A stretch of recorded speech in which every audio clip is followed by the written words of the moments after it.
আমরা জুন মাসের 1 তারিখ থেকে $30 দিয়ে একটা চ্যালেঞ্জ কমপ্লিট করব, যেখানে হচ্ছে আমরা $30টাকে 1 মাস হোল্ড করে রাখার টার্গেট রাখবো। কেননা নতুন ট্রেডারদের সমস্যা এটাই যে তারা ব্যালেন্সটাকে হোল্ড করে রাখতে পারে না। তো ওই হিসাবে আমরা $30টাকে একটা প্রপার মানি ম্যানেজমেন্ট ডিসিপ্লিনের সাথে আমরা চেষ্টা করব যে এই ব্যালেন্সটাকে 1 মাস হোল্ড করে রাখার।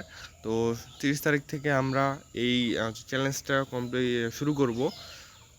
তো আজকে হচ্ছে 29 তারিখ, আর আমাদের কাছে একদিন পর আমরা এই চ্যালেঞ্জটা শুরু করব।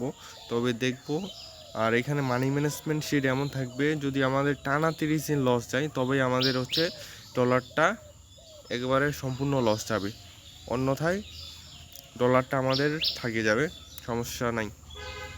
তবে আমরা ট্রাই করব তবে এই ডলারটাকে হোল্ড করে রাখার। ফার্স্ট মান্থ আমাদের টার্গেট রেটে থাকবে যে $30টাকে হোল্ড করে রাখতে হবে। আর এখানে আমরা মানি ম্যানেজমেন্ট ট্রাই করব বেস্ট, এবং এখানে আমরা লিমিট করে রাখবো। মনে করো যদি আমাদের ভুলবশত ট্রেড মানে ডিসিপ্লিন ব্রেক হয়, যেন $1 বেশি লস না যায়, এটাও আমরা চেষ্টা করব। এরকম প্রপারভাবে মানি ম্যানেজমেন্ট আমরা ফলো করব।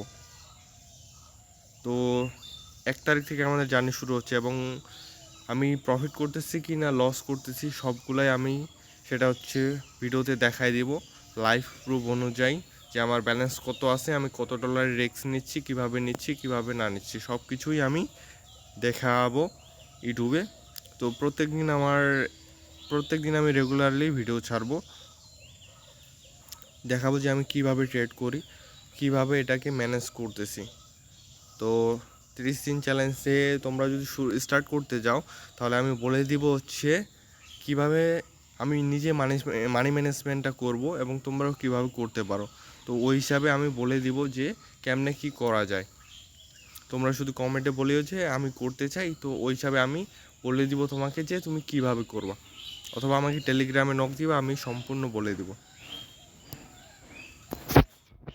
তো এই ছিল আজকের ভিডিও। আজকে কোনো ট্রেড করব না, ওভারঅল আমি ট্রেড করছিলাম যেগুলো লস গেছে, তো আর ট্রেড করার প্রয়োজন মনে করতেছি না।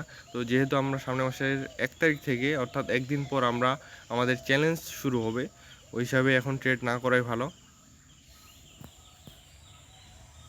তো নেক্সট ভিডিওতে দেখা হচ্ছে।